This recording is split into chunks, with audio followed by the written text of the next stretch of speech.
Hello and welcome to It All Goes Back to Sonic. I'm Harvek. Over there is MegaFire. He's dying apparently. That's Dorko over there. Hi. And that's our good friend Bob Hood right over there. He's a fish. We're our breaths. His breath's been taken away by this stunning set of This comics. session took our breaths away. So I feel I need to state this right at the top. My internet is being poopy right now. You may get a lesson of me rambling on about something else in the void. Just so you know. In which case, we will keep it in, of course. Fantastic. Yes. So what did we read this week? It was 30, and then the Knuckles Chaotix special, then 31 through 33, and then the Supersonic versus Hyper Knuckles special. Oh boy. Some of these were very, very bad. and this is me saying it. I'm glad I I'm was- glad. Because it took me 5 read-throughs to realize that some of these are really, really bad. Wait, what do you mean it took you 5 read-throughs? Some stuff I didn't realize or didn't pay attention to in the beginning. I'm glad I The wasn't the first only one that word. thought that. I actually forget a lot of details because I tend to remember this stuff as I summarize, which I will do now, starting with issue 30 is the one where an experiment brings back Uncle Chuck and knocks Robotnik into the void. I forget a lot of the specifics here, but what happens here is that Snively ends up betraying Robotnik while he's stuck into the void and tries to take the world for himself instead. And That before he rotten can bastard. light all the forests on fire, which is apparently too far. Like Robotnik apparently wasn't as bad, but this was. He's defeated in a dogfight due to Robotnik somehow getting sucked back out of the void.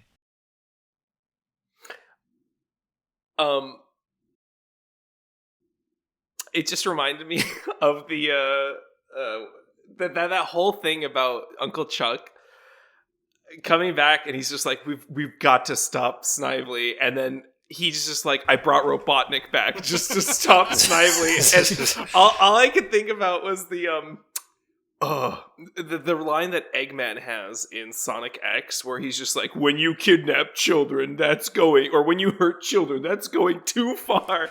Where Uncle Chuck is like, once you start eliminating reality as we know it, that's going too far. I mean, he's not wrong.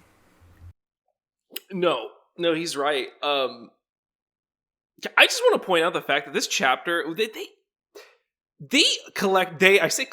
collective team at Archie just really loves to put Sonic in like weird food fetish dreams where he's just bloated and he's eating his own shit when he wakes up.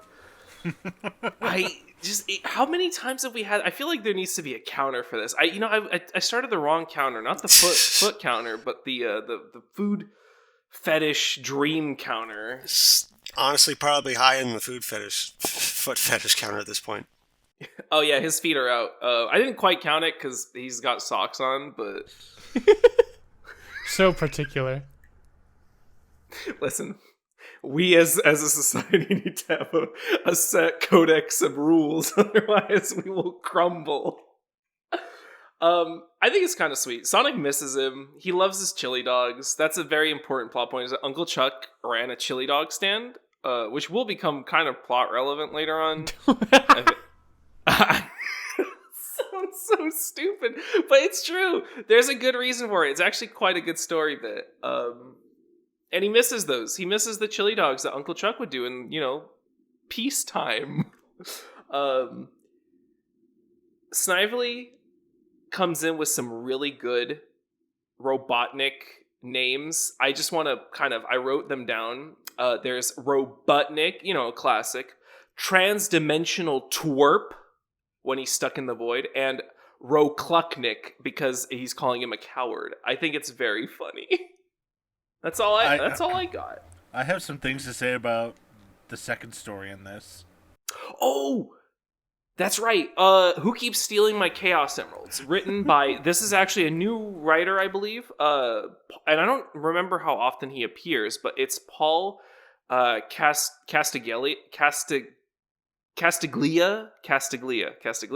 and Pat Spaziante did the art for this. Let me say, Spaz once again is a great artist. I do not like getting this close to Robotnik though. His fucking teeth. Look at this.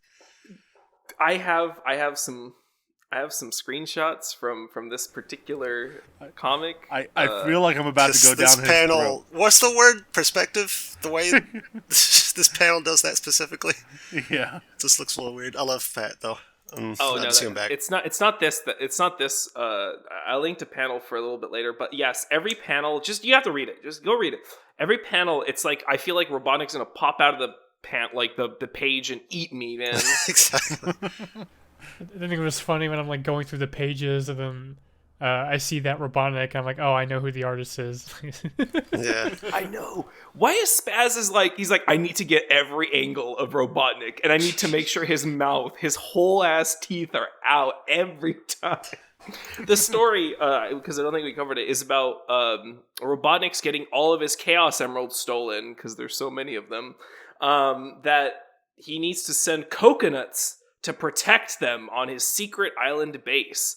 A shadowy operative comes through, and a bunch of Looney Tune traps are set, which the figure avoids carefully, and Coconuts sets them off himself. And the art's really good. I really like the art. Robotnik's just... The 360 shots aside. He's always fun to look at. I love how he draws this character. This issue... Or I should say, this story feels like a genuine, like, what would actually happen if Sad AM and Adventures of Sonic the Hedgehog collided. For real. I don't think any of the wacky stuff from Adventures of Sonic the Hedgehog would actually work on any of the Sad AM characters. This was probably the first time we get, like, one of these, like, non-serious comics I really genuinely like. Like, it's just like, it's short, it's sweet, and it's just, gags. We end up finding out that it was Bunny in the end, and she was stealing the emeralds, and the reason is she was making jewelry for herself and Sally. We do get a panel that I posted here for the group of very good Robotnik faces, and just he grinds Robotnik grinds coconuts down as punishment and leaves his head. And he just make a little Looney Tunes joke here. Wait till I get my hands on that coyote if I ever get my hands back, because they don't know who stole the emeralds. But yeah. So let's see how many Chaos Emeralds Bunny got away with. We got 1, 2, 3, 4. Assume there's one on Sally. 5, maybe 6. Oh, she grinds them down, of course. There's no way. They're so small. Oh, yeah. They're like on a necklace. But yeah, that's that. Next, we've got the Knuckles Chaotix special with the cover by Spaz and Harvo. It's the adaptation. No by, relation. Ken Penders and Kenterovich. Art by Mr. Mahoney. It's a really cool cover. Go ahead, Bob. So, starts with the gang, the Freedom Fighters, just having a party at a theme park. And Knuckles is also there, and he finds out that the Freedom Fighters actually get stuck in Robotnik's theme park trap, thanks to a weasel man that is working for this dude. Afterward, he meets the Chaotix, and they end up teaming up to fight Metal Sonic at the park, still named Mecha Sonic. I don't know why they got that wrong. So they can free the gang from the Hall of Mirrors, and they both turn giant and fight. And then they catch the Weasel Man that helped them get into the mirror trap in the first place, and Robotnik gets away. Thoughts? Very, very important thought I have is just the fact that this has nothing to do with Knuckles Chaotix, the video game, except they do bring the rings in. And I just want to point out, you know it's a Pender's work. I don't even know. I don't think this is his fault, but like, I'm just gonna link it. This is the first page you see after opening past the cover is Knuckles just epic posed on the island, and Vietnam is like carpet bombed below. Just war. Like this is the most. I can only imagine. I've read this kid in the early 2000s, but I can only imagine what a kid in the 90s just opening this up, playing the Sonic games, and then they just see just like carpet bombed Mobius below with Knuckles just looking over his island. There is a name drop in this issue that I never thought I would ever see in a freaking Sonic comic. And that is Robotnik just straight out naming the War of the Gargantuas. I don't know what that is. That is a very obscure Toho movie, most famously known for being a sequel to Frankenstein Conquers the World. I had no idea. It is also the movie that introduced the Maser tanks into the Godzilla franchise. If you don't know what a Maser tank is, that's the little satellite dish that shoots the electricity. Oh, yeah, okay, I think I know. If you've seen the Godzilla movie that's not realistic, they're probably in it, shooting lightning. It's like on a little tank thing? Yeah, okay. That's the movie that first introduced those. So, this is what I was talking about before, like way back. This team has they know a lot of their stuff. I did mention this before, and I'll mention it again probably every time we do a game adaptation coverage. They did not get the games. No. Ken Penders notoriously never really played Sonic games. I don't know how much of that is true and how much of that is confirmed. I want to believe that maybe during the beginning, a lot of people like to give him shit on this stuff, and I'm like, yeah, okay, true, fair. Some of the game adaptations were a little more closely tied. Going back to what was the last game adaptation we did? I think Triple Trouble. Triple Trouble. Who wrote that one again? It was Mike Gallagher. So it's kind of hard for me to pinpoint if it's true or not, because Mike Gallagher wrote a pretty dang, like, there's some stuff in that one that was like, oh yeah, you had to have played the games. Like the fact that all the art pieces were the stages from the game. Right. This one, you have the bare minimum. Everybody appears. All the Chaotix just appear. They're here. I have another, like, just gripe with this is that it's just, everybody just appears. And it's like, you could have given us a little more. I have a panel here of just Mighty Armadillo coming out of the woodworks. Hello, did I miss anything? Knuckles looks like a baby in this. He just pops out of a hole, literally. I'm like, what's the point? Why? I have a question. Why is Vector the Crocodile that's the only one that's ever always on model? I haven't seen any panels of Vector where he looks off model. Hold your tongue, because all right, I'm holding it. I'm gonna point one to you right now. Where this is in the second story after Knuckles Chaotix. The second story in this one is Knuckles playing tag with his friends, getting bombarded by the mysterious entity Archimedes, and his friends being swooshed away one by one.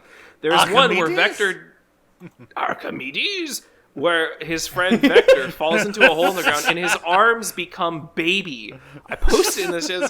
It's just like, I don't like off model. There we go. Harm, you were asking for it. I got you. Thanks for ruining my immersion. Art's been not the best for. I'm sorry to whoever did the art. Sorry. I think Penders drew the one you posted. I'm not that sorry anymore. My disappointment.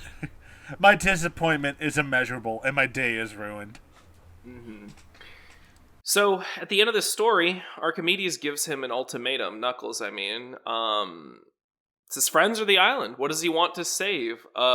Great setup if we had done this, like, maybe, I don't know, 5 issues into more chaotic stories where we could actually have Knuckles develop some introductions to these guys, because... Yeah. We just literally, like, not even an issue before, like, if at least an issue, but it's just, they were introduced in the first half of the story, and then here they are. And then, besides Vector, you gotta save the homeboy. Just for Vector, completely makes sense. But everybody else, I'm like, who the fuck are you guys? Like, who are you guys? Oh, I want to mention Heavy and Bomb, defectors from Robotnik. Sure, a lot of robots doing that nowadays. Yeah. They're cool. Don't get attached to them. I don't know. I feel we've also entered the Chaotix is missing arc. Just going forward. Yeah, these next few comics, all the Knuckles solo stories, I'm not gonna see them a ton, unfortunately. I will. One last thing. I don't know. Okay, I mean, I'll just bring this up. This is the in between. There was a little art, like an art panel from submissions from like the fans. The shippers are going off in the year 1990, whatever this came out.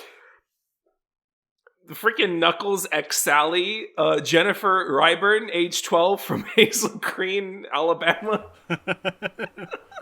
just drawing Knuckles and Pepe Le Pew, also Jeffrey LaFuck or whatever his name is, Saint John, Joffrey, just getting cucked because they're fighting each other while Knuckles makes the moves on Sally.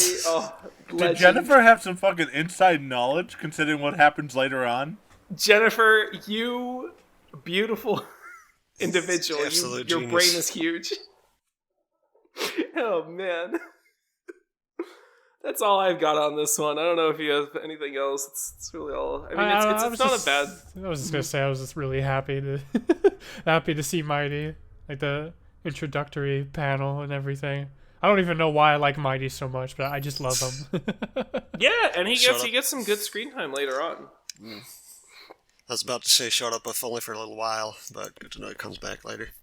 Yeah, Cool. The Chaotix, I mean, SBO and Charmy, everybody gets thankfully, the Chaotix aren't as screwed over as, like, other freedom fighter groups who just have, like, 2 lines of Yeah, dialogue. because, like, they showed up for the big special, only to get, like, they're getting overshadowed by the whole Archimedes shit, like, right away. And it's not really... It wasn't my favorite. At the very least, the first story wasn't too bad. Like, we got, at least we have, okay, so I'm just, my mind's clear of I'm trying to imagine it's like I'm reading it for the first time, maybe I played Knuckles Chaotix, maybe I didn't, but I get introduced to these characters. I get, like, we know Vector already. He's, like, kind of aloof, very crude, but he's a fun guy, and he's, like, him and Knuckles like to razz each other. But they're friends. Then we get, like, the introduction to SBO and Charmy, and SBO's just a smart ass. He's just he's very, he gets a little too full of himself. He makes mistakes, but, like, otherwise he's a very, like, wisecracking guy, kind of like in, like, the mellow kind of, not like the Sonic cool guy way, but just sort of like, he's just very sarcastic. We get an intro to Charmy, who's just sort of like, you get the feeling that he's on his own sort of wavelength. You see him flying around during the battle. Knuckles becomes gigantic at some point. Gigantism is introduced, really covering all the bases in this comic. Yes. To fight Mecha Sonic, Red Mecha Sonic, and just see Charmy flying around in the panel. I think that's really funny. I don't know if I feel like they consciously did that. Man, they've introduced Mecha Sonic and he hasn't set up Crush You once. I'm disappointed. I'll crush you. It's a good one for people who check back to this episode in like 9 years. Yeah. There was one thing where I was it's like, am I imagining this with like that at the end of that plot with, like, the weasel and the amusement park and everything, and then they have, like, cops come in and arrest him. Like, wait, is that... Where did the cops come from? Is that... There's the floating island police. Well, that's funny in itself, but I was also surprised. Is that just the Simpsons, like, Chief Wiggum? Wait. Or, like, a reference? Oh, maybe. Buck 'em Blue. Does he even have, like the yellow skin, like Simpsons? Yeah. I thought they were Muppets. I was like, maybe I'm just imagining it, but I was like, okay. We like to have fun here at Archie Studios. Yeah. Wait, I did have one last thing. I'm sorry. I just remembered that Brenfield T.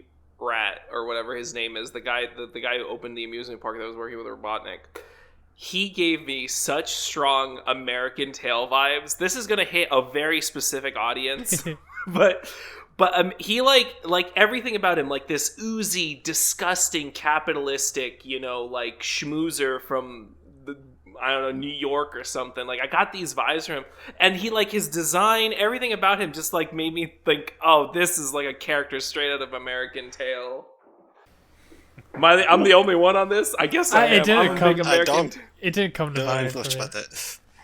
All right, I feel like it kind of makes sense that Mawini's art would invoke that, because they have such a classic cartoony style. It's true. Yeah. All right, 31. 31, yeah, very nice cover art. I believe this is Mr. Pat as well. Mm-hmm. I can tell by the Robotnik right away. Freedom fighters are hijacking Robotnik's train, and on arrival, Sally makes it there first and meets Jeffrey St. John again. The skunk. Meets Sephiroth? I thought you were gonna... What? No, I stuttered. I stuttered, sorry. Sonic later jumps on the all-fighter robot called the Dynamac 3000. Also, Sally and Jeffrey kiss a bunch. Very important part of my notes here. I thought Sonic would be more upset. I've struck down like 3 times, underlined it. They make out a bunch. Yeah, this is the whole thing going on where they kiss a lot. I thought Sonic would be more upset.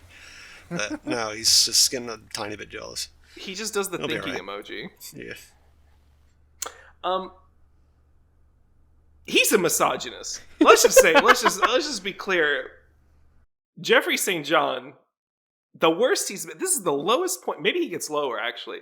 Very bad. Ken Penders should probably not write anything with romance ever. Jeffrey St. John is so touchy and feely, just goes for the kiss whenever he wants. He is a slime. But there's a transformer in this issue, and it's really cool. Yeah. And it's more than can meet the eye. Wait, I forget. What animal is Jeffrey again?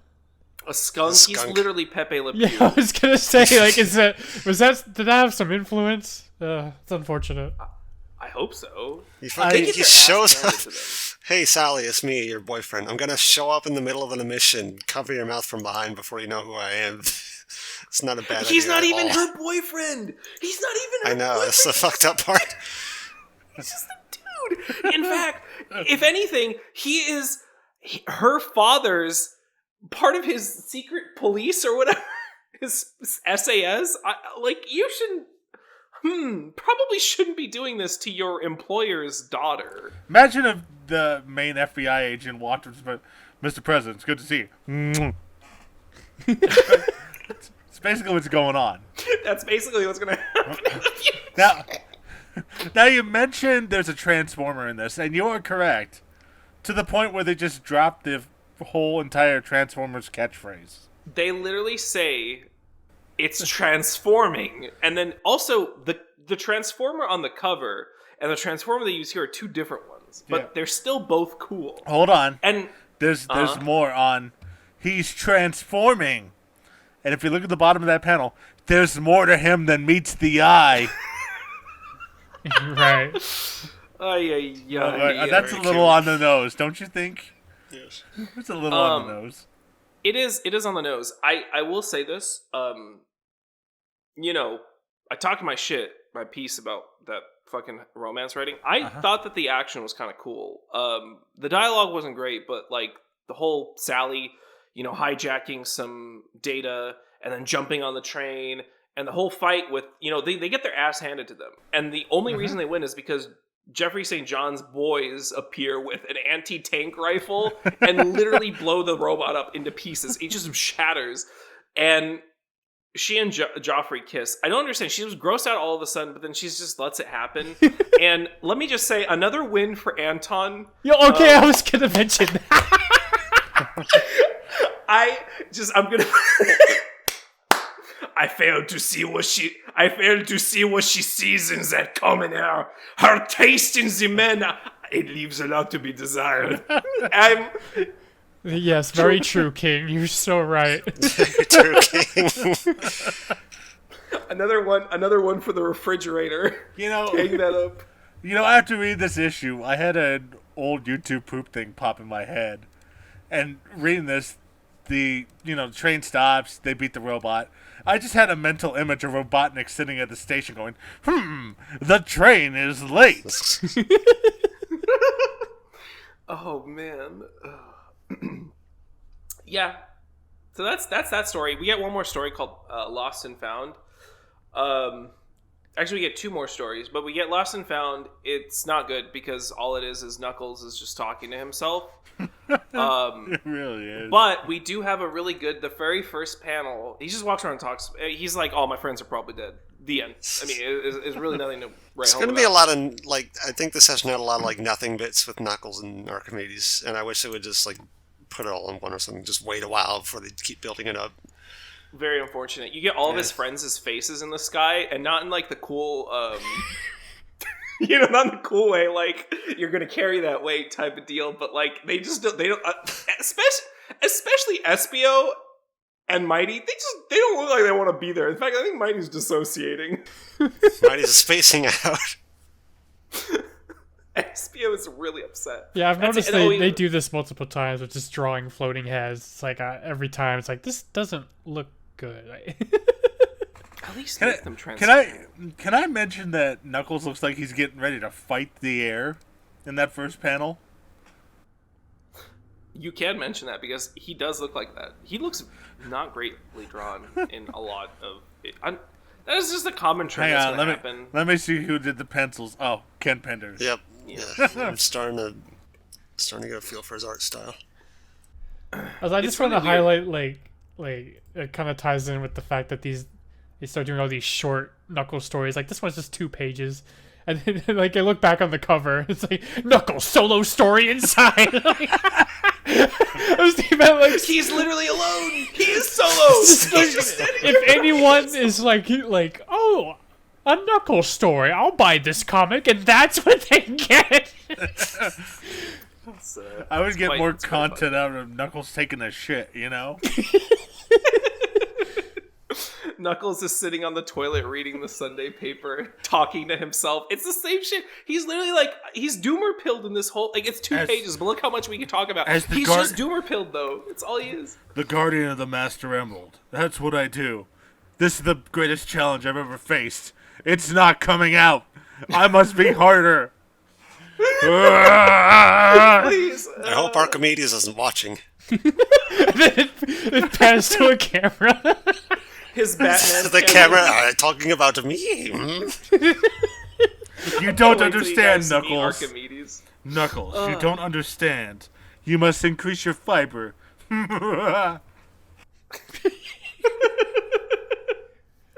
There, we just wrote a better Knuckles story. Ken Penders is gonna sue us. No, we're not allowed to write anything with Archimedes in it. Damn. We get one more story, actually quite nice. This is a Mike Gallagher story. Mahoney's doing the art here. It's the Rotor and Tundra Road. Rotor gets a call from his family and he leaves because they're in danger. They call for help. So he takes off. He doesn't... Dude, Chad, absolute king. You know he has autism. Like, I'm sorry. He's just like, everybody's trying to offer him help. They're trying to... He doesn't care. He's in his own world. He's like, I gotta do this. And it's like, and he's just bright. He literally knocks Sonic away. Spins him out of control. Jumps in his submarine. By the way, same submarine from the very first issue. That and just goes off into the Arctic. There's a maze game that they put in the panel for the kids. Again, such a 90s thing. This comic is a roller coaster. This specific issue, you get a robot, like, misogyny, really creepy story in the beginning, just full of action and grossness, and then you get Knuckles is doomer pilled, and then you get Hey kids, the maze. Hey kids, the maze. Look at it. He arrives. Can you help him? I helped them. Did you? No. Dude, Rotor's dead. Do it yourself. Rotor's dead in your playthrough. Would you like me to? You could. Rotor's dead in your playthrough. You can't. Every time you see Rotor on screen now, you can't read it. You can't read it. You have to close your eyes. Ah, shit. Tentacle peril. No. Well, actually, you're not too far off. So he He arrives at the northern frozen sea, and he finds that his family's all hypnotized on an ice shelf. The SWAT bots, I don't know if you guys noticed, they have like square ice heads. It's really cool. And they have clubs, which is kind of fucked up. Because seal clubbing, clubbing a seal. I get it. Yeah. So Robotnik is trying to do global warming by melting the ice caps. Relatable. No. He was creating a water world, but the budget was way too high. True. You're Yeah. right. That's a reference I get. Yeah. There you go, Jogo. Awesome. So Rotor is caught. And as he's escaping, a single SWAT bot, who is just probably the best in Robotnik's army, just chucks the club at his head, knocks him out, and he falls into the water, drowning. And the bot celebrates himself, which I love. Just doing a little dance. And that's all we got. Who knows what's going to happen to our hero? He appears in the X issue, but it's implied that this is happening somewhere, like, in a different time, so, yeah. Alright, Sonic 32. 32. So, right away, if you look at this cover, you're going to see Mutsky from way back before, the little pet dog of Sonic who got roboticized. He was actually, this dog was actually on the cover of 30, I forgot to mention, but he didn't show up there. He will show up here. The Freedom Fighters are fighting with some boss in an ice mountain. Not the same ice level from before. This is a completely different story, I want to mention. Because that threw me off for a second when I was reading this. So Sonic's little pet dog, who was turned into a robot many issues ago, makes a reappearance and attacks Sonic. Uncle Chuck is able to use a machine to call off the attack, as well as the attacks from SWAT bots. Though it can't fix the brainwashing, so away Muskie goes for now. Meanwhile, Antoine discovers an 8,000-year-old Mobian preserved in ice, and Rotor suggests trying to revive him. They use... Has science gone too far? Yes, they found some kind of freezing machine they stole from Robotnik. They hit the reverse button to thaw out the Caveman. He goes on a rampage due to culture shock, and they try to get him back on his good side. They find the Caveman about to be bullied to death by the SWAT boss, and Sonic just tornadoes him away. He spins so fast, he just blacks out due to dizziness, and he's nearly chewed up by Bits, who... by his former pet dog, who is also there about to kill the Caveman. He's about to kill Sonic instead. And then he's saved by the Sonic is saved by the Caveman from the dog, but then Sonic has to communicate to the Caveman that the dog is actually his friend. Did you lose me yet? It'll make sense. It'll make sense, I promise. So, all that is resolved. Sonic takes everybody home. The Mutsky, the little pet robot dog, gets his consciousness back. And the big Caveman is given a jungle to live in peacefully, and they all lived happily ever after. Thoughts? Yep. Oh, you forgot to mention a very important part. Because of the culture shock, Bunny decides to put him in timeout on top of a tree. Yes. And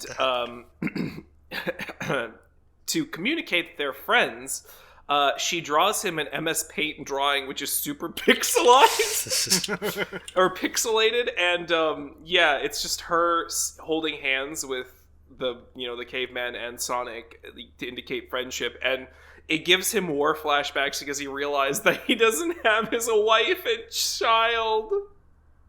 What a messed up plot. Also, he kind of looks like the honeybee or honeycomb like cereal commercial thing. I just wanted to mention that because I don't know, I just looked at it, I'm like, this looks like those commercials with that weird Freako, the Tasmanian tiger knockoff. Yeah, they bully him a lot in this. It's kind of a dense story, all things considered. I think that there was a lot of him, too much maybe, but whatever. I don't know. It was weird because I feel like it could have been more of a story of Sonic and Mutsky's relationship or something. Yeah. But it wasn't bad. It was alright. Welcome back, Mutsky. Yeah, Mutsky's back. Baby. So I need to write these guys a letter. I want to see the Caveman meet Cal and Al. Okay, great. I'll send it. Make sure to put the postage that sends it back 30 years. What's the team, Cal and Al? I'm never gonna let it go until they show back up. Yeah, and we get Sonic 33 with the cover. Sonic is stuck in pizza. Is this pizza peril? Pizza sauce peril? Question mark. You'll never guess where Sonic battles this time. It's right there in the cover. Wait a minute. We forgot to mention the Knuckles solo adventure. Oh, I'm so sorry. You're right. The one where it doesn't feature Knuckles. It just has the Chaotix. And they're there for 2 pages. It's 2 pages, and we get the outline of Archimedes. He's trying to hype him up. I mean, I guess I'm curious. And I know who he is. I feel like the first time I was reading this, I was like, which Sonic character is this? But yeah. Yeah, I want to know who's wearing that stupid hat. Yeah. Oh, and I'm so sorry. I'm sorry for disrespecting Rotor like that. There is the continuation of Rotor's story in this, where he is found and saved by a seal, and the frozen freedom fighters, or whatever they were called. I already forgot. The Arctic freedom fighters. I guess the seal and the polar bear are boyfriend and girlfriend, or are they both boys? I don't know. Regardless, no, I think they're boyfriend. Whatever. Yeah, they're partners. How does that work? Don't ask, don't think about it. I thought about it too much. I'm still thinking about it. Now I'm thinking deeper into I can't remember if that was actually a thing or if you're just revealing your ship right now. No, it's real, I promise. There's no... Maybe I read into it a little too much. Oh, no. Maybe I just didn't. No, they live together. That's why I thought... I mean, I guess it's not explicit. I'm like looking over the pages now. You made me self-conscious. I've revealed too much. Maybe I just didn't read into it enough. We had a really good Robotnik phase. I'm gonna just segue out of that. Yeah, so they team up to save Rotor's family. The convenient reason why the rest of the Arctic freedom fighters aren't there, it's not because they didn't give them any character in the previous iterations, but it's because they live really far away over there. Literally, they're like, they live over there, far away. It's one of the lines. So, so they come in and they give Robotnik a literal Trojan horse, and then the 3 of them bust out, beat up all the swap bots. Rotor, absolutely based, just knocks out bots left and right, and then Robotnik reveals that the hypnotization on them walruses is really strong, and they chase them out onto the ice shelf. Augustus, the polar bear, breaks the ice shelf and lets Rotor's family drift off into the ocean. No food, no water. It's okay, I'll get him back next time. And he leaves. I'll be back someday, and then 5 days later, they're all starved. He just put a transponder on the ice shelf, so he can find them anytime. But only and they were given the But only if fans write in and say they want to see it.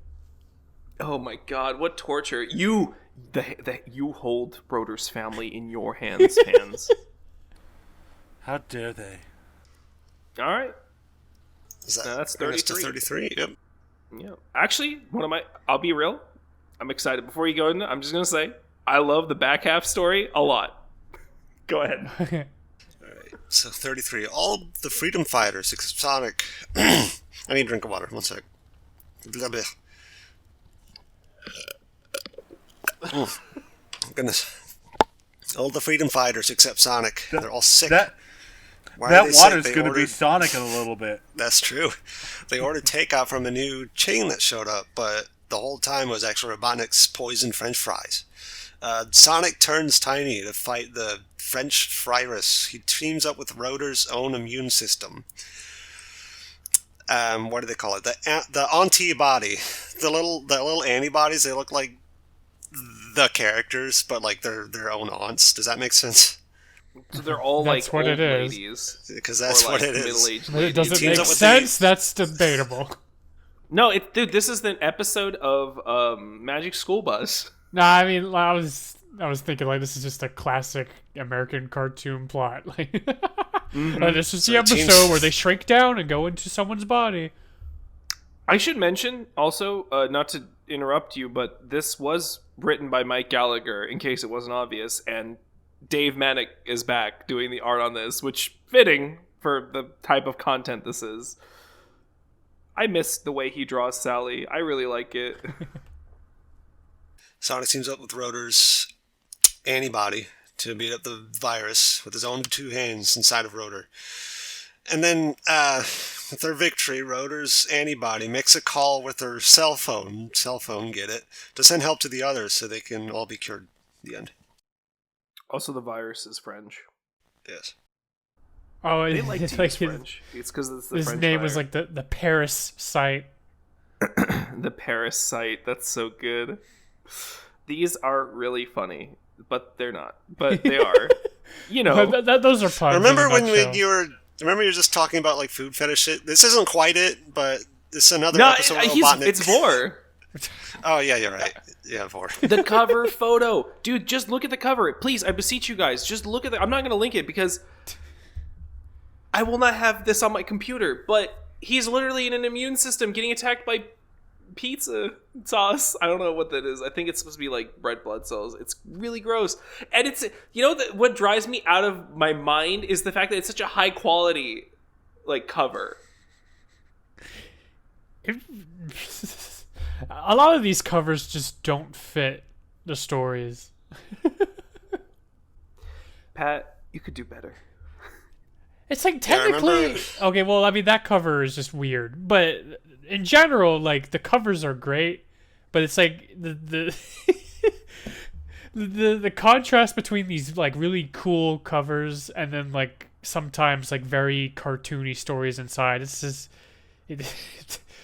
don't judge a book by its cover because it's probably lying to you. Remember that Tales? Those few Tales stories of like the covers of the robot alligator and how he looked on there, and then you read the book and it's like, oh, okay. right, Yeah, exactly. It's more of that. Yeah. If I can condense down what's going on, why we keep seeing this sort of stuff, and I think this image right here sort of like explains it all. I don't want to make any assumptions about what these writers are into. The writer's barely disguised fetish. Do you have a summary for the back half? Yes, but before the back half, we have the middle half. The middle half. Sorry, yes, that's right. It's more Knuckles. The end. But No, come on. We have another guy apparently spying on Archimedes, who is spying on the others.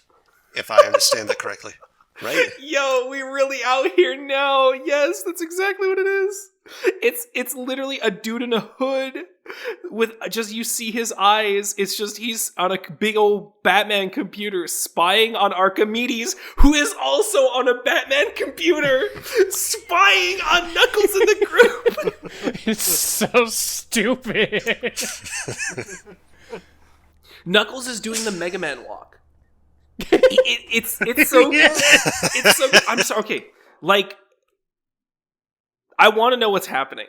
Like I'll be honest. They're setting stuff. It's so stupid. The way he's like the story is interesting because it's like it just could have been written better. It's interesting because it's like, oh, who's this guy who's like making a we've been set up that Knuckles knows all these nooks and crannies in this place.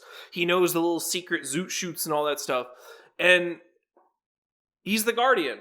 So who is this guy who is above him in terms of hiding from him on his own island? And then who's this third party who's above even that dude? Like, what's going on? And who's spying on the hooded figure? Yeah, and then we're spying on the hooded figure. Oh, and we're introduced to Mount Fate, whatever that is, which is apparently like a bunch of knowledge is stored in there, in the Hollywood Hills. I mean, in the Mount Fates. It's full of knowledge. Full of knowledge. Yeah, I got nothing. I want to apologize to everybody for bringing up the fact that I will try to defend Ken Penders. It's becoming harder and harder. I know it'll make sense later, But right now, it's not stupid. right now.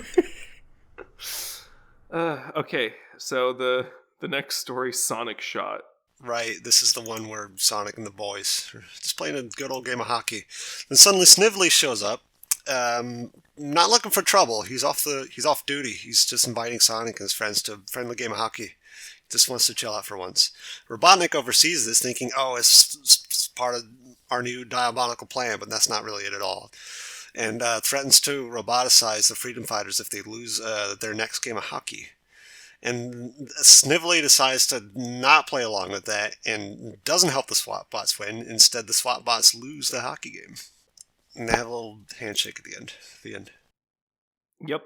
I actually think it's quite a good little story. Ken Penders did the art for this one, and I just want to say that he follows in Pat's footsteps to make Robotnik's teeth the biggest thing on screen so frequently. But also, Snively just has some really good shots. I don't know. There's some shots of Snively that like I really like. Like the second page where he's just walking up in his coat with his hands out, like stretched out, like, hey, I'm like, this is, I don't know why, but this is giving me some kind of vibes, like his coat, everything about it. He's a little man who looks like a big man, or like, I don't know, like a big, I don't know how to explain it. You gotta just read this one. It's a funny one. I don't know. I think it's fun. It's nice. The art's bad in quite a few places and pretty okay in some other places. It's quite interesting to see the duality of Ken Penders' art, because he draws swap bots really, really well. The swap bots look cool as hell. I don't know, maybe I'm the only one that thinks that, but like, there's some detail work on those swap bots I did not expect. Everybody else, not that good, but the swap bots, like they're looking good. He drew them the best out of anything. Mm-hmm. Especially this particular panel. If you give him a second. I should have taken a note of this. He drew a really good SWAT bot ass. There it is. No, but for real, he did good with those. I'm just not as big of a fan of the way he does the animal characters. Nope. I don't think the humans are as bad though. Like this Robotnik is all right. I think I think he is taking some inspiration from Pat, especially with the teeth. So yeah, fun story. But I think it was a little weird going from when Snively was in charge. He was like blowing up entire force, and now he's just like chilling out, wants to play a game of hockey with the others, trying to be chummy. Very weird. Bit of a 180, but I can deal with it. I like the concept of just like the like a story where the heroes and villains are just playing a sport, but it was a fine story, but. I felt like it was not as fun as it could have been. Like the actual game part was a little disappointing for me, I guess. If Snively was just going to not side with the SWAT bots when they started playing, I think he should have just like, not that he could have got away with it, but whatever. But he should have like actually played with Sonic against the SWAT bots and actually like done something. He just stood there, so it was a little weird. Well, even maybe if he like pretended he was trying and then intentionally slipped up or something, or maybe if the other characters had more of a chance to do something. Exactly. Almost good. That's kind of like the name of the game here. It was almost good. Almost. It was cute though. I liked it. Yeah. It was so close. You were close.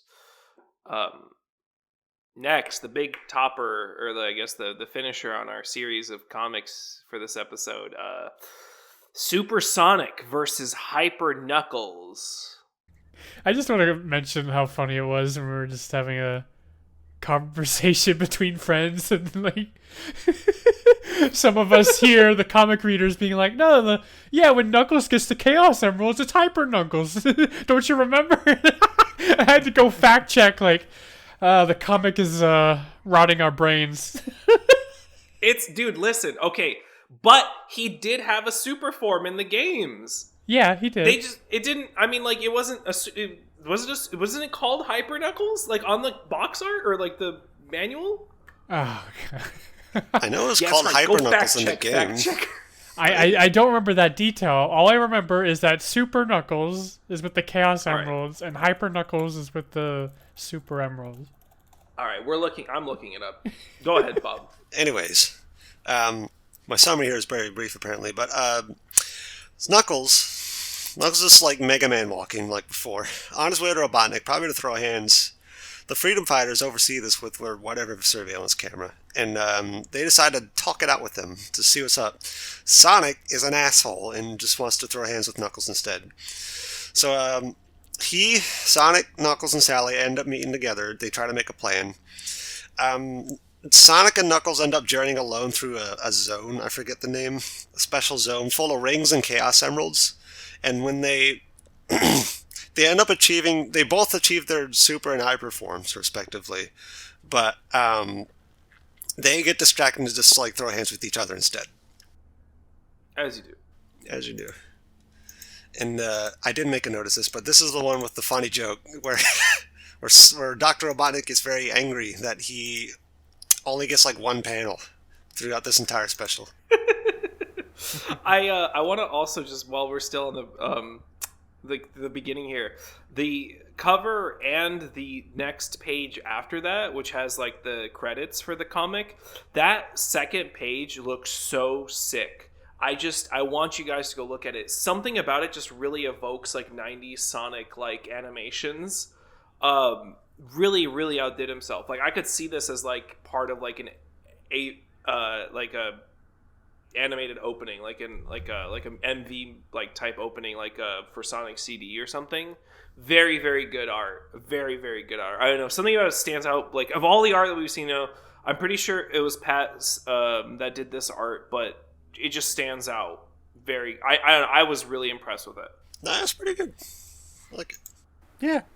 Also, checking back in on that fact, yes, Knuckles does have a super form, but if you collect the super emeralds, he does transform into Hyper Knuckles. It is specifically called Hyper Knuckles. It is in Sonic 3 and Knuckles, and it is actually mentioned again in the Dark Brotherhood game.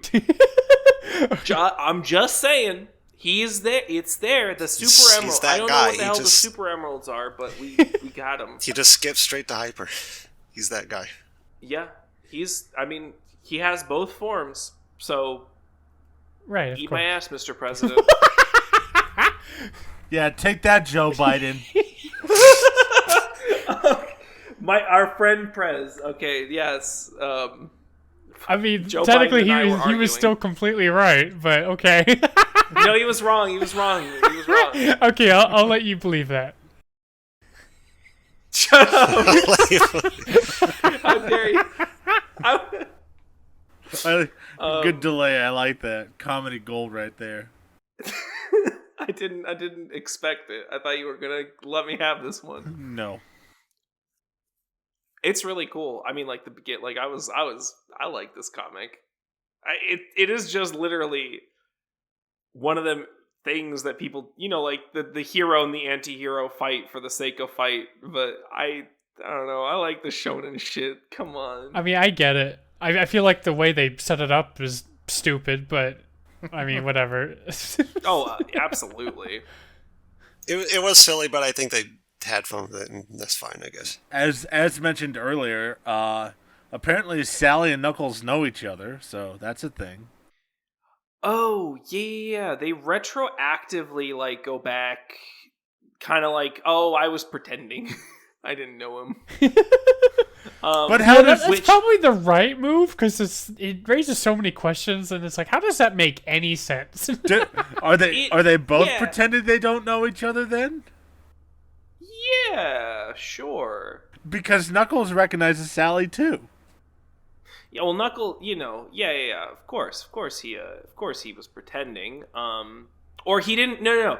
Every time he's interacted with the Freedom Fighters, Sonic's been his main attention. Like he's never really interacted with Sally exactly. I think. I don't know. We get more of this. It does become a kind of a cool plot point. I really like this it. asshole. But, this asshole is hurting my brain right now. Listen, it's real. It's not that bad. It gets better. I promise it gets better. It's fine. But listen, Jennifer, you saw something. You had your mind's eye opened. You know, another thing I wanted to say about that is, like, thinking about it, and I'm like, if I only knew about these characters from this comic, maybe I would choose Knuckles. I don't know. I would choose Knuckles. I would. Like, especially like another example of Sonic just being an unreasonable jerk was just him punching Knuckles out of nowhere. He was like just determined, like I hate Knuckles. He's here. I'm gonna take him out. He's here. He flies out of the lake and punches him square in the jaw. Like, what the fuck, dude? You're a psychopath, Sonic. Yeah. I will say that I like that they brought Mighty back to be kind of our, like, expository character, where he's just like, I think one of the panels is literally like, Knuckles is talking to him, like, I saw a Chaos Emerald break in half, and he's like, is that Mighty's like, but is that possible? From what you've told me about them, those gemstones are the ultimate energy. So something about the way he's talking is just so funny. I love it, but it's also just really silly. Good.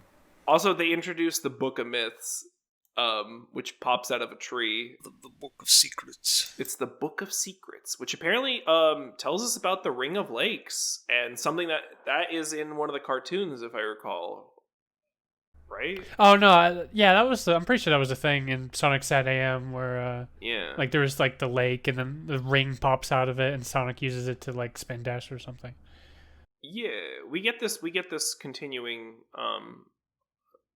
So yeah, and Mighty is left to like tend to the island while Knuckles is going off to beat Robotnik's ass. And yeah, Sonic is a piece of shit, just an absolute utter garbage, man. You know what? I'm starting to remember. When I was younger, I hated Sonic with a passion. I hated him. And it was because of the comics. It made me hate him so much as a person. He's kind of an asshole in the comics, so I don't blame you. Yeah. He's kind of an asshole in the games a little bit, too. Well, like, yeah, but I feel like he's at his worst here, or his worst. Sonic at least has a little heart in the games. He's just, like, juvenile and stupid. He kind of an asshole to people in the games that make me like think, I think if he does this on screen, what about when he's off screen? You know what I mean? Like, here's his off screen. The way he like kind of treats Tails like shit. Anyway, we'll talk about that later when we get to video game characters have a long list of appearances. It's like you can speculate about Mario, but that one time Luigi had a trophy and then Mario was stomping down on Luigi's foot while pretending to congratulate him. How does Mario treat Luigi behind the scenes? That wasn't real. It didn't happen. It was fiction. We made it up. Thanks, Riker. It's not canon. I do want to point out that Knuckles beats the shit out of Sonic with a tree. Yeah. He just picks a tree up by the roots and then slams it on Sonic, and the only reason Sonic does it back is because he's cheating with his spine. Sonic is dead. I can't believe he's dead. He's flat as a pancake. This is a very quick Sonic series. Oh, when they find the special zone and they go into it, did you guys notice one of the what are they called, portabos? What? Huh? The classic Badnik enemy with the like the spike balls floating around them. Oh yeah. Yeah, there's a spinning ball guy in the background somewhere. I love that. I think that's like so cool. I like it when they bring them in. That reminds me that there's I keep forgetting to bring it up, but this has been relevant for quite a while now, where this comic to directly quote it here, it's like Chaos Emeralds are mystically linked to the magic rings found inside zones. The same zones you enter when you play Sega's Sonic video games. So it's a bit of a strange choice, because then it's like saying that, you know, stuff like Green Hill Zone, Chemical Plant, such, those are all special zones that, like, instead of, you know, just being like places the characters live in. I kind of had a different interpretation. I actually like that because maybe it was their way of being like, no, Green Hill Zone is in this world. It's just not in this, it's in the zone. But I didn't read that like that. I thought when they say like, oh, just like in the Sonic games, I thought, because they're literally called special zones at the end of the level when you touch, or like during the level when you touch the goal ring with 50 coins, you go into the special zone. Yeah, my interpretation was that. That was my interpretation, but I like your interpretation too. Well, I mean, I'm pretty sure that's exactly what... Because that's the definition of zone, which is also like that zone, that special zone they found under the water, the lake. You're right, because if you remember back in the Sonic CD special, they do go to the Starlight or Speed Highway zone, which I don't remember how it was in Sonic CD. I think it was just a place. Well, yeah. So yeah, and I think your interpretation is not unfounded. I don't know if I'm crazy. I feel like this is like exactly what they were doing. It's a little strange, but it's like, well, okay. If only we could ask him. If only we could ask Mike Gallagher. Gotta reach out to him. I gotta try. Good luck. This might be something that like only I found funny, but I just like at the start when like they're just talking and then Tails just goes like, I met his great grandfather. And it's like, okay. I think isn't that literally Sonic's reaction where he's just like, oh, that's nice, or something like that. Oh, I don't go back and look at this. I mean, from remember, it's like, well, first of all, no one asked. Nobody acknowledges him. Nobody acknowledges. That's where we tangled last. I met his grandfather. Okay. Great grandfather. Grr, that dreadlock makes noise. He's just completely disregarded. Yeah, he's like blinded with range at the moment. Another good gag. Same page. It's like the second or third page of the comic. It's like, what did the odd makers say? Like, Sally's asking Tails about, like, not fighting Knuckles.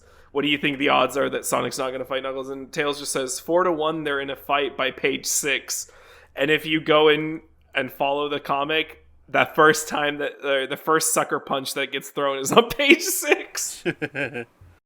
I just thought that was very good. It's one of those little things that I'm like, I like these. It's a nice gag. Do you have the summary for the back half story? Fathers and sons? Yes, I do. Our session ends on a short Knuckles story where Knuckles remembers his father giving him life lessons until eventually they come across the Forbidden Zone. Why are we here, Father? Then Knuckles' dad is like, this is a task only I must perform. I answer the calling of their forebears. And then the wall just goes up in flames and he jumps inside. Never to return.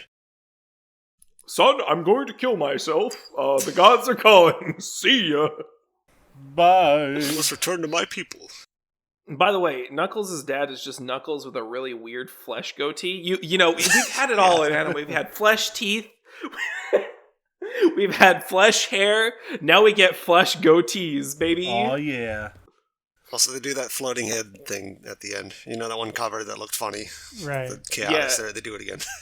They add his father. I have a good screenshot because I want to just say, here's the screenshot is just Knuckles calling out because he's frustrated with everybody beefing it around him, I guess. And all I can think of is, I was going to be the one to fill her dark heart with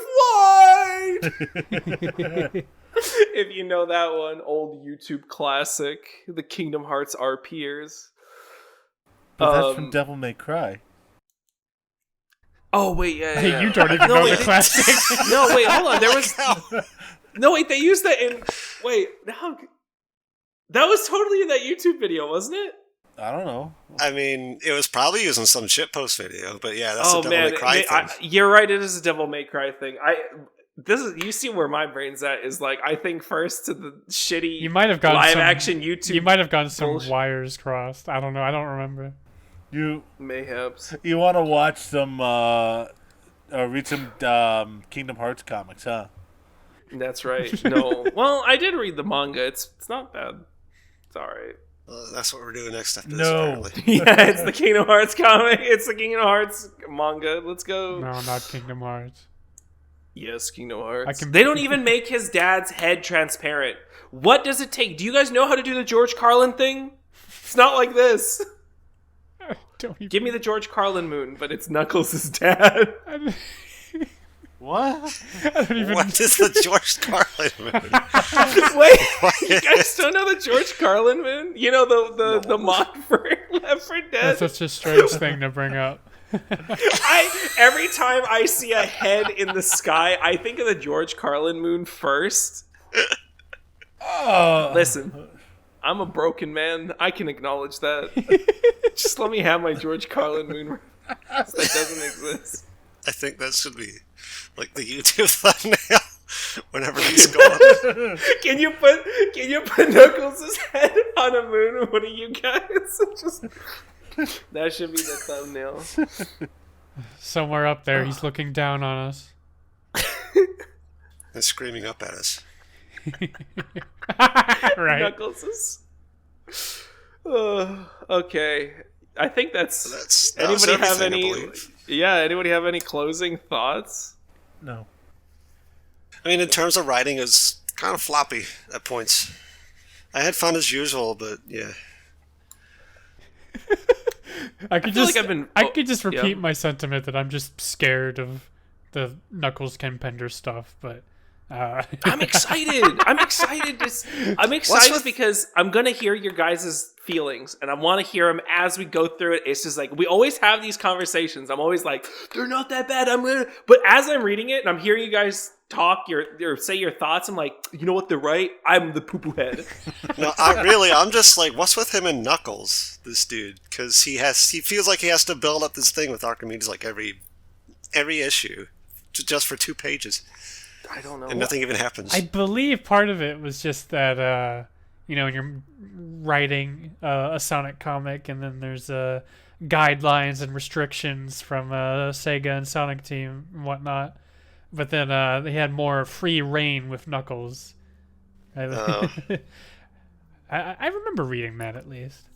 Yeah, no, you're right. That's pretty much that's the reason it's like that. But I also think that Knuckles had more space to play with because we don't have a ton of content. Like the cartoons didn't really have Knuckles. We didn't really have. Right. I mean, I think Not until that Underground. masterpiece of Sonic Underground. So is it because he's allowed to do the stuff with Knuckles, or is it that he's just really oddly fascinated with the kidneys, or is it both? Maybe both. Yes. I feel like it started with just he's able to develop something, and then I think eventually he becomes. I mean, I think he just becomes fascinated with his own world building. Hmm. It's one of those He situations. he gets a big peepee for his own work. I mean, okay, to be fair, like, all they had to go off of, if we just look at the games... I remember, okay, I wanted to bring this up on the end bit, but I was listening to someone's takes on this, and I was just like, I don't like that, because somebody had made a point where it was like, the writers, Penders et al., don't understand Sonic. They don't get the characters. And I disagree. Because this is the 90s. We have 2D Sonic games. We have nothing to go off of except for the cartoons. And their argument was like, why didn't they do based off the cartoon? They had the cartoon. The cartoons are not canonical source material. It is somebody's interpretation of these characters. And at the same time, as a content creator, like, you're making an original thing. You don't want to be like, oh, they're just taking everything from SatAM or Adventures of Sonic the Hedgehog. Hell, even Fleetway, I mean, I think will be coming into, I feel like we should go back and read those two at some point, but Oh man. I just, like, I understand where they're coming from. They don't have source material, first off, to that. that person, I don't understand what they were trying to, like, with their perspective in the year 2022 or whenever they said this, of like, yes, there's so much shit now of Sonic and friends that you can pull from, but then you had sprites on a screen, and you had the manuals, and you had the cartoons, and then you had your own imagination to base them off of the things. And to be fair, Sonic, not too far from what he really is now. An asshole? An asshole. A smart alecky speedster asshole who's carefree and go lucky. Sure, he has some weird tendencies with Penders' romance bullshit, but I don't know if I really agree with that, but okay. Well, then go ahead. Go on. Look at this from the perspective of 9. No, this is an open conversation. That well, I'm just nitpicking the part of like, well, he's not that different from Sonic as of now. I'm like, Well, his general archetype. Okay, sure. In terms of archetype, sure. I just think he's a little too much of a dick in the comic. Yeah, he is a dick, dick, and he changes. He changes as the comic goes on. I mean, if they develop the character, then like, cool. I'm not trying to complain. I'm just saying. I'm not trying to compare him. I'm not trying to compare him too much to now either. I just think that his character is. I don't think it's a lack of. Okay, I'm sorry. Let me take it back. You guys are right. You're right. 100%, Dorko. He's not the same. But to say like they don't understand the character is kind of head up the own ass type of situation. Like what character? The guy on the screen who gets angry eyes when he looks at you for not moving? Why is he so mean? Oh, because he looks at you angry when you're not moving and his idle sprite is annoyed with you. I don't know. Kind of makes sense. There's only so much to go off of at this point of the series, right? So I think I understand that. He looks kind of, he's always got angry eyes in the game. True.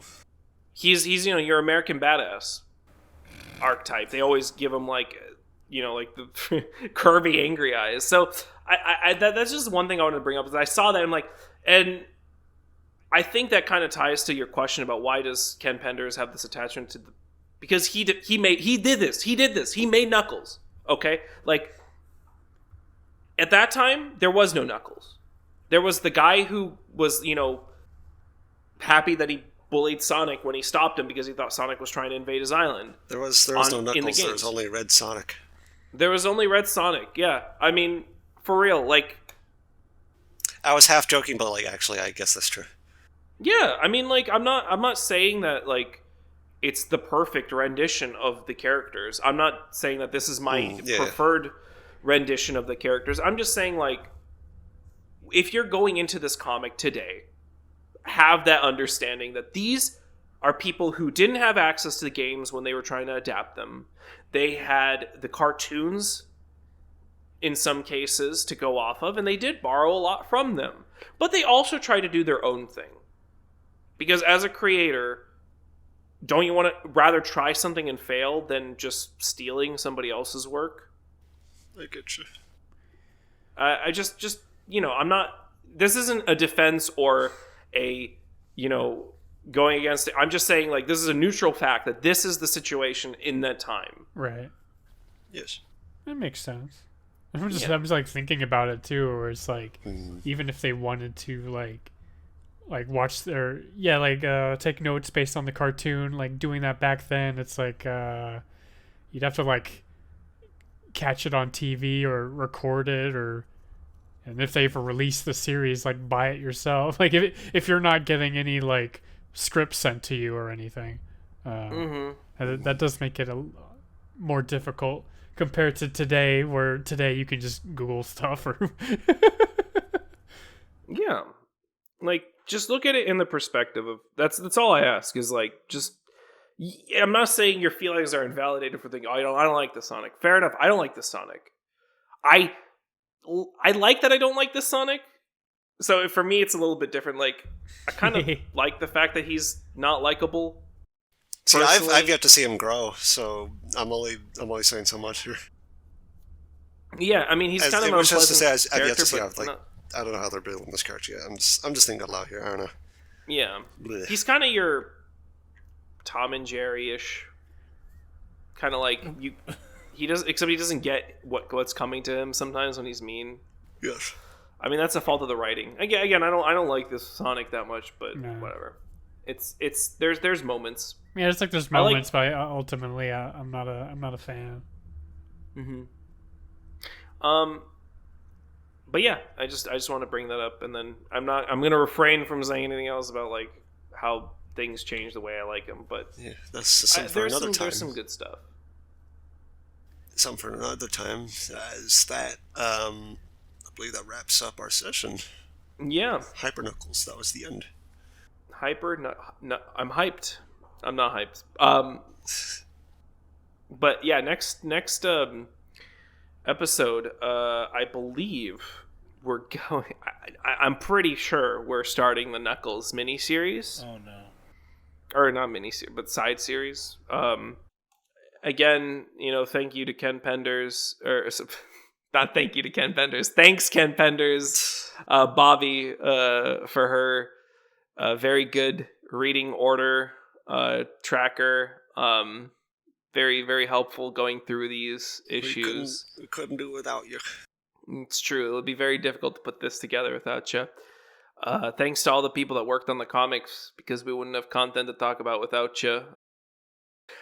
Next issue, we will be covering chapters 34 through 36, and at the very least, the Knuckles miniseries 1 through 3. So at the very least, we'll have those 6 issues covered in the next chapter. Maybe push it to do 9 chapters or 9 issues up to Sonic 39 right before we get to the Mecha Madness special. But I gotta make sure, double check, see how the story flows. Flows like a river. All right. Thanks for joining us. Yeah. And remember, Thank you for joining me. it all comes back to Sonic. Well, goes back to Sonic. Good Sonic talk, everybody. Let's have a talk. Yeah. See you later, fellas. I fucking hate Sonic the Hedgehog. Don't leave that in. Fucking hate that guy.